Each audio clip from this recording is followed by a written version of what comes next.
Magandang hapon po sa inyong lahat. Narito na po ang resulta ng Lotto ngayong 2 p.m. draw, July 6, 2026. Para sa mga games na 2D Lotto at 3D Lotto.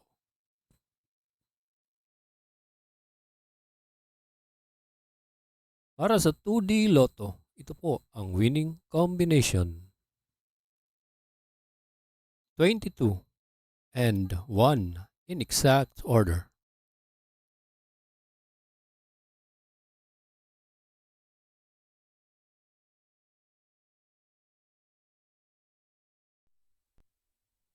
Kung bago ka pa lang sa aking channel, pwede kang mag-like, share, at subscribe para updated kayo sa mga PCSO lottery results araw-araw.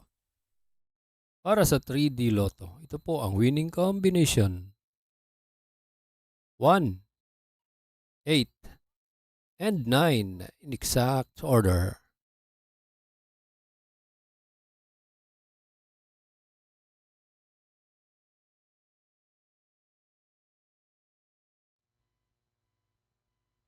Salamat po sa panonood ng Lotto Results Today by Mr. Wi-Fi.